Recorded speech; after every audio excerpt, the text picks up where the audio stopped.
गुरुवार को दिल्ली कैबिनेट में 2 मंत्री शामिल हुए और जब बाहर निकले राजनिवास से तो कहा कि हम जो हैं भारत की तरह काम करेंगे। अक्सर नेता कहते हैं, बयान देते हैं, लेकिन कथनी करनी में अंतर नजर आता है। लेकिन जब हम पहले दिन आतिशी के दफ्तर में पहुंचे तो तस्वीर आपको दिखाते हैं। ये देखिए, यहाँ पर मनीष सिसोदिया का क्योंकि दफ्तर है और एजुकेशन डिपार्टमेंट जो है वो आतिशी के पास आया है और पीछे तस्वीर वही है, दफ्तर वही है, सिर्फ बदले हैं तो चेयर पर बैठने वाली आतिशी।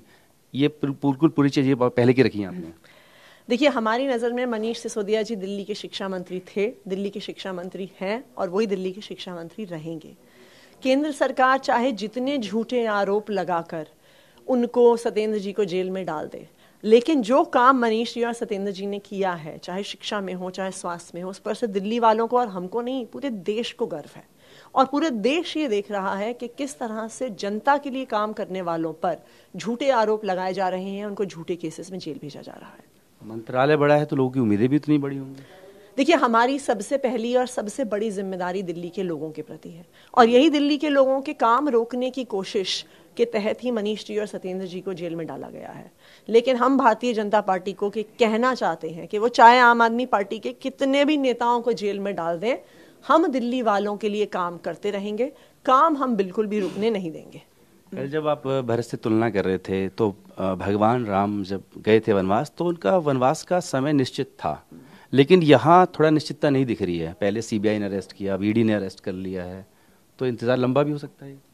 देखिए, केंद्र सरकार के हाथ में है सारी एजेंसियां, 1 साल से ज्यादा से इन्वेस्टिगेशन कर रहे हैं। कहते हैं हजारों करोड़ का घोटाला हो गया, लेकिन अभी तक 1 रुपए के भ्रष्टाचार का भी वो सबूत वो सामने नहीं रख पाए हैं। कहते हैं 10,000 करोड़ की चोरी हो गई। भाई, कहाँ गए वो पैसे? मनीष जी के घर पे नहीं मिले, उनके पैतृक गांव में नहीं मिले, उनके लॉकर में नहीं मिले, उनके ऑफिस में नहीं मिले, लेकिन फिर भी वो जेल में है। दूसरी तरफ भारतीय जनता पार्टी के नेता हैं जिनके घरों से करोड़ों करोड़ों का कैश बरामद हो जाता है, लेकिन वो खुलेआम घूम रहे हैं। आप देखिए, अगर आज मनीष जी और सत्येंद्र जी आज भारतीय जनता पार्टी में शामिल हो जाए ना, 1 दिन में सारे केस खत्म हो जाएंगे। याद करिए, शुभेंदु अधिकारी के भ्रष्टाचार पे बुकलेट निकाला करती थी भारतीय जनता पार्टी।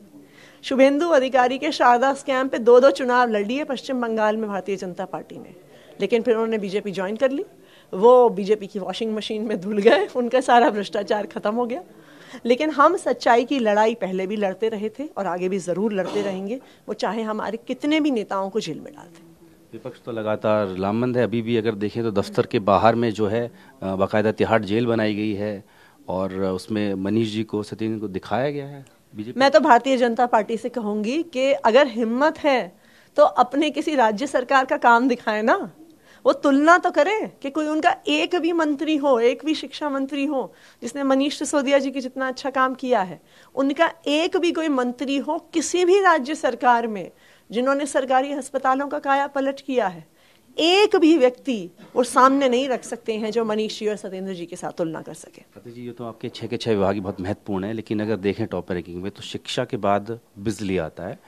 और अभी जब कैलाश गहलोत प्रहार देख रहे थे तो एक अनुमान लगाया कि इस बार गर्मियों में 8,000 मेगावाट पीक जरूरत हो सकती है, तो ये भी एक बड़ा चैलेंज रहेगा।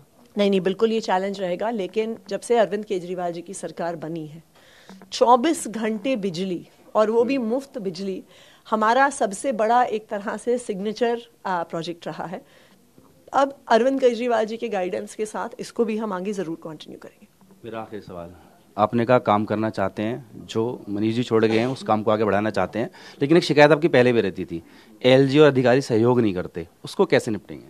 देखिए, हम तो दिल्ली के एलजी साहब से भी, दिल्ली के सारे अधिकारियों से भी यही निवेदन करेंगे कि दिल्ली के लोगों के काम के लिए ही एलजी साहब भी हैं, नेता भी हैं, अफसर भी हैं, तो दिल्ली के लोगों के हित में काम करना हम सबकी मिलकर जिम्मेदारी है। बहुत बहुत शुभकामनाएं आपको। बहुत बहुत धन्यवाद। तो बिल्कुल आतिशी जो कि शिक्षा समेत तमाम जो 6 विभाग हैं उनको मिले हैं और साफ तौर पे कह रहे हैं कि जिस तरीके से काम पहले चलता था और मनीष सिसोदिया के जेल जाने के बाद काम प्रभावित हुआ है, उसको आगे बढ़ाने का काम करेंगे। तो वहीं पर एलजी से भी गुजारिश की है कि वो दिल्ली सरकार के कामों को उसमें अड़ंगा ना करें और उसे आगे बढ़ाने में मदद करें। अपनी वीडियो से वीरेंद्र के साथ जितेंद्र भाटी।